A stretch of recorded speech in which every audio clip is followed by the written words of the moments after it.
and welcome back to my channel. Today we will be reviewing Taylor Swift's new album, The Tortured Poets Department, with 31 songs. It is so funny because the other day I was watching a video and it was made 2 years ago. Keep that in mind. And he was talking about artists that make like long 30 song albums. I was like, who's doing that? I haven't seen that. And then Taylor dropped this. So apparently Taylor Swift is the one doing that.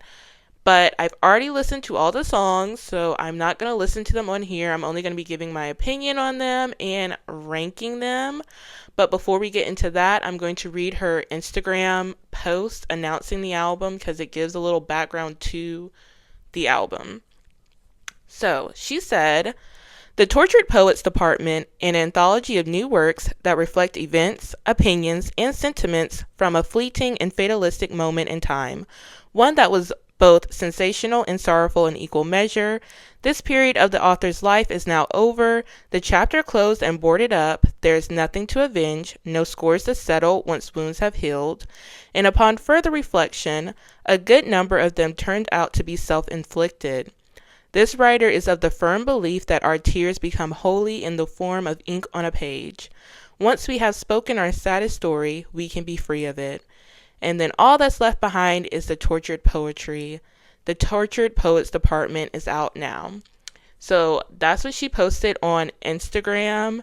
And when you're listening to the album, you can definitely tell this is more of like a passion project. Like, it was something truly for her that she probably needed just to heal, even though she had written the poetry and everything. She just wanted to put it out into the world because honestly, poetry can be interpreted in many different ways.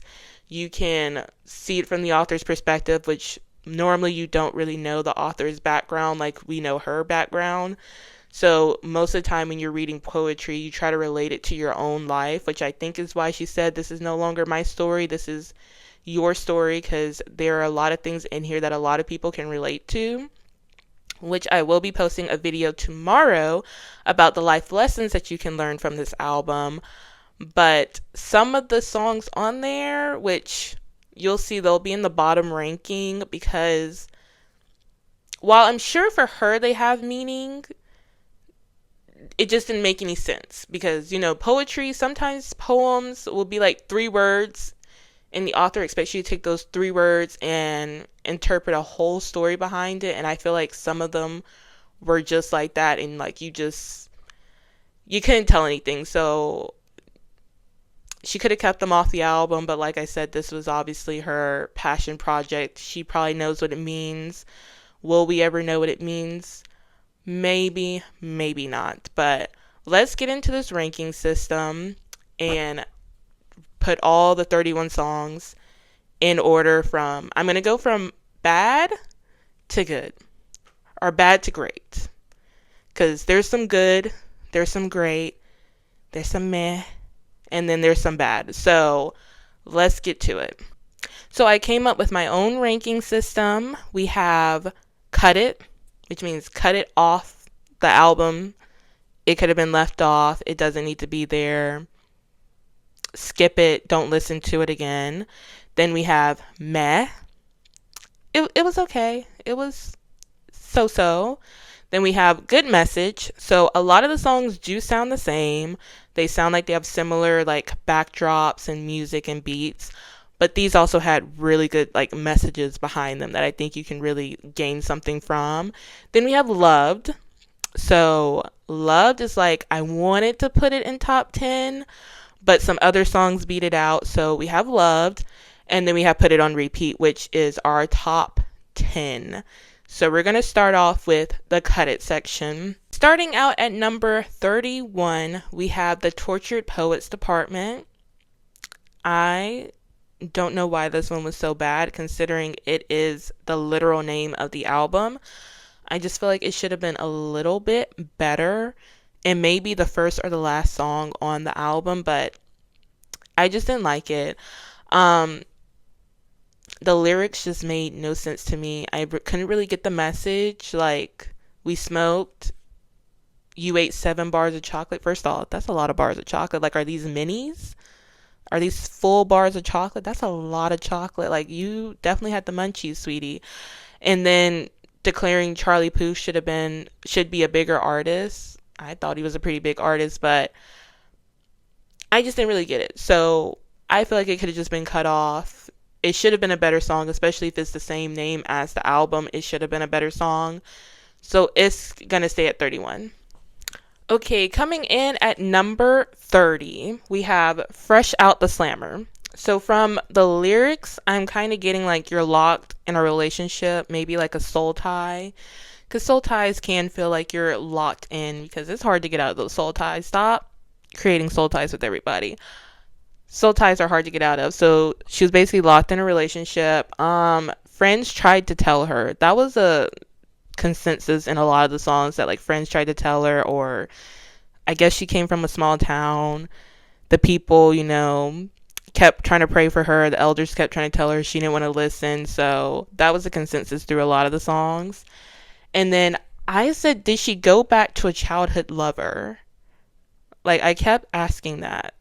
I mean, we'll get to another song where it's also like she mentions that, but before the song was But Daddy, I Love Him. So I wonder if these two songs are connected to the same person. But she said children swings in imaginary rings, like they were playing with imaginary rings as wedding rings and stuff. So that's what made me have the feeling that maybe there's some childhood lover that she's just now talking about. So, but I still put it at 30. I still put it at 30 though. I mean, it has a storyline there, so it's not like 31, but I just didn't like it. So. Okay, coming in at 29. I Can Fix Him. No, really, I can. I know that is a statement a lot of women have made. Please do not fix that man. Please leave. You cannot fix him. That is never going to go well. But it was pretty repetitive. It could have been shorter, and it was just a nice but simple, to the point storyline. She could have made it shorter than it was. It was just repeating over and over, so that's why it got the 29th slot. Coming in at 28, we have I Look in People's Windows. Only notes I have, I just didn't like it. Period. Just didn't like it. Coming in at 27, we have Cassandra. My literal note is, who is Cassandra? Is this some lore that I don't know about? Is this somebody who would make this song make sense? I don't know. Also, just did not like it. You could have cut this one. That's why it's in the cut it section. Coming in at 26, we have Robin. Also, just did not like it. I just did not like it. I'm sorry. So that was everything from the cut it section. So everything else, okay, no, because we still have a mess section. Okay, let's get to the mess section first. But those are the only ones that I really say, like, you could cut it. You can cut it. Because honestly, a whole album of songs, there are going to be some songs that are okay, and there are going to be songs that are really good. These songs just didn't need to be there. You didn't have to waste the studio time on them. So let's get to the mess section. Okay, coming in at 25, we have The Bolter. Just didn't get it. I didn't get it. But I did like the beat of this one. If you don't pay attention to the lyrics, it's an okay song. Just okay. At number 24, I have the Albatross, however you pronounce it. I'm not gonna lie, this one was at number 28 at first, until the others were just so bad that it kept pushing it up. So I was on the fence about this one. I was, but I mean, when you listen to the lyrics, it is like clever play on words, like, oh, I came in trying to, like, I looked like I was an angel trying to help, but really trying to destroy your world. Like, you're not going to be able to do what you want to do or whatever, stop you from doing things. So, I mean, it was a clever play on words. And Yeah, we teetered there for a second of where it should be on the list. Hey, number 23, The Black Dog. It was just okay. I was trying to follow the lyrics. It was just okay. I think she was trying to say he cheated at some place called the Black Dog. Maybe. That's what I was picking up on. I'm not really sure, but it was just okay. It wasn't horrible. I probably wouldn't listen to it again though either. Okay, coming in at number 22, we have Clara Bow, which honestly, if I didn't know the original story behind this, which I only know it because I saw people on TikTok talking about it because I had no idea who Clara Bow was. I'm not gonna lie. But because I knew what the story was behind it, it was an okay song, and I liked the use of the lore behind her. Like, oh, she dated football players, started getting caught up in all this controversy and stuff. So it's at number 22, but I still think it was just okay. In the last of the mess section, we have number 21 with Chloe or Sam or Sophia or Marcus. It wasn't bad. It wasn't bad, but it was starting to sound a little similar to a lot of the other songs. So when they start sounding the same, I was trying to look at the story like in the lyrics and see which one ranked better by that point, because a lot of them were starting to sound the exact same. So if something ended up lower on the list and you think it should be higher, I'm sorry. I was trying to go by story because I couldn't really go by beat or music. So this next section is the good message section. So starting off with number 20, we have Peter. And this is the one that I was talking about. Is it some like childhood crush that she wanted to go back to? But I'll put the lyrics like on the side of the screen, because she was basically talking about like, you promised that you would grow up and come find me. But I mean, obviously people grow up, feelings change. I mean, especially if you're over here doing your own thing, he's seeing you do your own thing. I mean, you never know. I mean, she was in a lot of relationships too. Like, what if he saw her and he was like, you know what, I'm ready to go, but you're in a relationship? So I mean, you can't really blame him. I mean, he's doing his own thing. You're away. He might fall in love with somebody else. Don't hold on to childhood stuff. It may come back around, but don't hold on to it. If it comes, it comes. If it doesn't, it doesn't. Number 19, we have The Prophecy. I loved the message behind this. Are our lives already pre-planned, or can we change our path? Like, can we change the prophecy? Like, I love this. I'm sure everybody has asked this at some point. Can we change the trajectory of our lives right now? Because it is going in the completely wrong way. So I really love this one. Hey, number 18, How Did It End? So this is where a lot of the stuff is leaving questions for me, because I was like, were they secretly engaged? But also, if they were secretly engaged, how did the people like in her hometown find out? Or is this connected to the childhood guy? So I don't know if they were engaged or not, but she had a lyric in there that was like, did they call it off? I mean, yeah, that's why I do not post any guys to any of my social medias, because people will be in your business. I know when I see people and they post somebody and then all of a sudden they disappear off their page. Girl, we nosy. So yeah, how did it end? Okay, coming in at number 17, we have The Smallest Man Who Ever Lived. And this was one I was also kind of like on the fence about, of like, where should it be? Like, is it good? Is it not good? It somehow ended up at number 17. It was okay. It was okay. Like, I don't have hard feelings towards you, but let me know how insignificant you are at the same time. So, I mean, it was okay. Number 16, So High School. This one sounded like so nostalgic. Like, I can definitely see like the teen angst and like just dancing around your room or venting to your friends somewhere. I really like So High School. That was a cute little song. It was cute. Now, this section is the section that I loved And this one was like the hardest one for me because they were all kind of like tied at number 11. But I tried my best. I tried my best to figure out which one goes where, but I loved every single one of these. Okay, starting out at number 15, I Hate It Here. Oh my god, I love this one. As a person who loves daydreaming, I can completely understand. Sometimes your daydreams just be better than reality.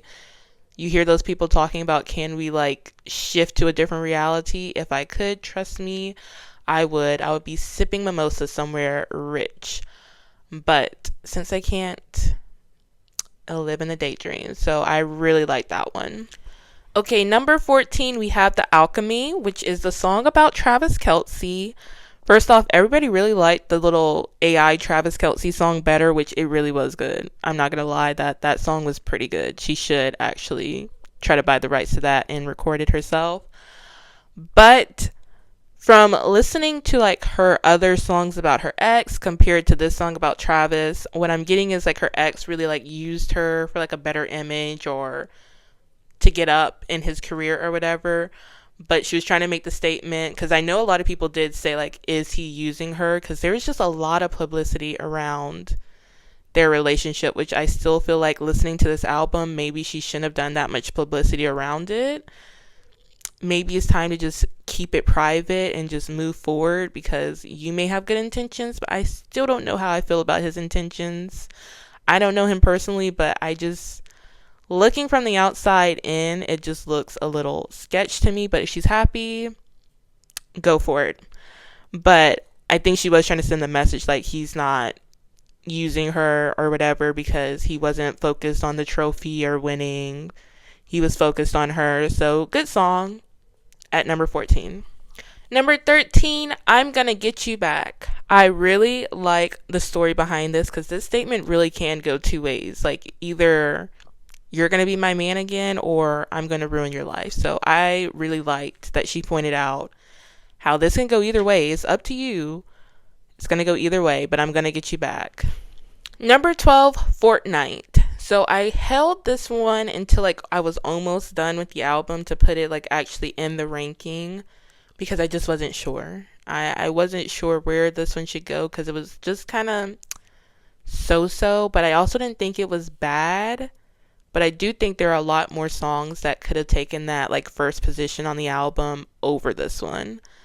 But it was okay. It was okay. Okay, coming in at number 11, we have LOML. And just like I'm Gonna Get You Back, this one kind of has like a lot of different meanings to it, which is why she kind of kept the title so mysterious. Because it does kind of mean like, oh, you were the love of my life, but also the loss of my life. Like, she lost the good love, but also she lost herself, because she lost her youth. She spent so much time on him. So I think this song had like a lot of different meanings behind it, which is why she kept the title so vague. So this one is definitely one that you can put a lot of different interpretations to. Okay, the last section is the top 10, put it on repeat. And honestly, these could have been like their own separate album. They were so good. They were very different from the other songs, so these don't really sound similar to the other songs, which is why I put them at the top 10, just to have a little bit. I like the variety in it, that they didn't sound the same. But starting off at number 10, we have Who's Afraid of Little Old Me, which this is going back to like the whole Kanye situation and the scandal. And I never realized until listening to the song how she did like go through the change. I don't know, like looking at all the scandals and then hearing everybody talk about her, I was just like, oh, she must have just been this way all the time and just faking for the camera. But it does make a lot more sense. Like, this scandal happened and then all of a sudden she had to shift. Like, I can understand being thrust into the spotlight like that, and people saying all this negative stuff and having all this bad attention can make you go a little bit bitter and mad. So I did not really realize that shift until she like mentioned it in this song. So I like that song. That was a good song to put in here to like point out to everybody, it wasn't me, y'all made me this way. Hey, coming in at number 9, we have But Daddy I Love Him. So this one, I started to pick up, like, from the whole album, she's kind of like a hopeless romantic. So, we've seen her go through so many relationships, but honestly, it just seems like this whole time she's been searching for her happily ever after. She's always had this idea of like marriage and kids in her head. I honestly would have never picked up on that from her dating history. But listening to like Daddy, I Love Him, and like listening to like some other songs and old songs, I do wonder if she was like the type of person, like this was her dating history like her whole life. Like, those people in high school who they'll break up and then a week later they'll have another person on their arms. It's like they just can't stay single. You're like, what are you looking for? But they're really just like looking for love somewhere. I feel like that might be her, and I think that's probably like why she's like, but Daddy, I love him. But her dad is like, girl, this is the 10th person this year. You don't love him. This is not going to last. But maybe I'm just reading too much into it. But I mean, that's poetry. That's poetry. You're supposed to read into it, find your own interpretation of it. I did like it. And I think this is going back to that childhood crush. And I kind of got like young love, like lost virginity maybe, because she said she was running with her dress like undone. But like, why would your dad be there? So maybe. Maybe. Okay, coming in at number 8, we have My Boy Only Breaks His Favorite Toys. I'm not really sure I actually got like the meaning behind this song, but it did sound very nostalgic, and it sounded like a good like dance around your room song. It had a good beat, so I put it at number 8, but I don't think I technically got like the meaning behind it. Number 7, Down Bad. Oh, I loved this song. Very much gave Reputation album vibes, but it is a good message. Like, sometimes, I mean, well, not sometimes, every time, breakups can be hard, and sometimes you do feel like the world is ending, but you don't care. If it ends, at least I'll be out of my misery. So I really loved Down Bad. It is a good breakup song. Number 6, Florida. First off, I did not know Florence and the Machine was still making music. But it was such a good song. Like, it was such a fun song. And yes, if you are looking for an escape, I understand why you went to Florida. Nobody cares what you do in Florida. They're all doing weird stuff in Florida. So yeah, go there, escape, do whatever. It was a really fun song, and I really loved it. Number 5, Guilty as Sin. So this was a cute little song, like fantasizing about other people, and you're scared to like make a move and get with them, but people are judging you. They're going to judge you anyway, so you might as well do what you want. Yeah, do what you want. So that is number 5.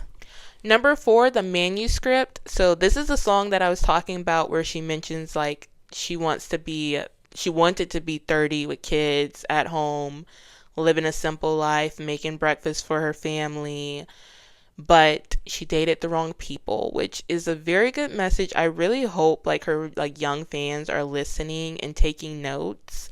Like, if you have this idea in your head, if these people are not like matching up with you with the same dream, which, I mean, to be fair, as we heard in the album, that person was saying that you're the love of my life, which that's also going to be in tomorrow's video.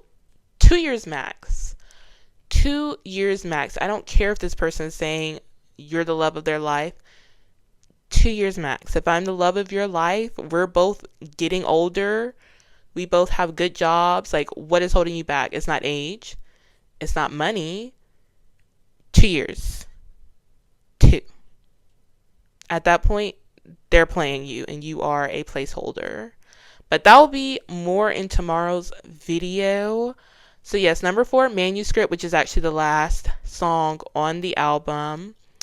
I wish Fortnight had been better because the last song was really good. She should have made the first song really good too, but loved it. Number 3, we have So Long London. Once again, about being the forever girlfriend, but I will speak more on that tomorrow.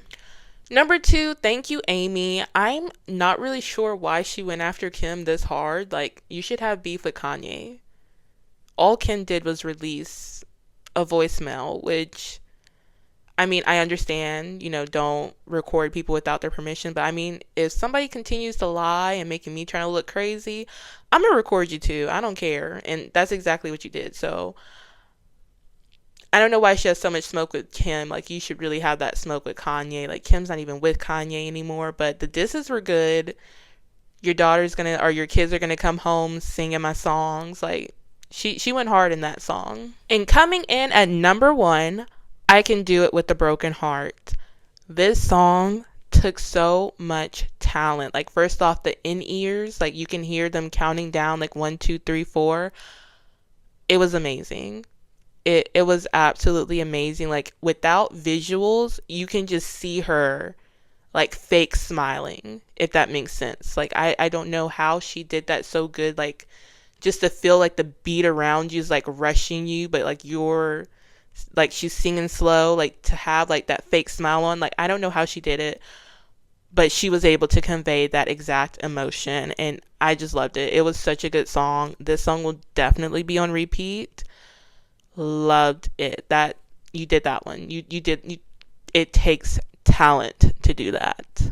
So that was my full ranking of the album. Please let me know down below, did we have similar rankings? Were my rankings completely different from your rankings? Remember, this was more poetry than it was music, so poetry can be interpreted many different ways. So if you have a song that you think that should have been higher, that I put lower, don't worry. You may have meaning behind that song, and I don't understand it. To me, I just don't have meaning behind it or understand it. So please be nice with your opinions in the comment section. And if you want to see my video about life lessons we can learn from Taylor's album, please turn on those notifications and subscribe so you'll be notified when I post that video tomorrow. And I will see you in the next one.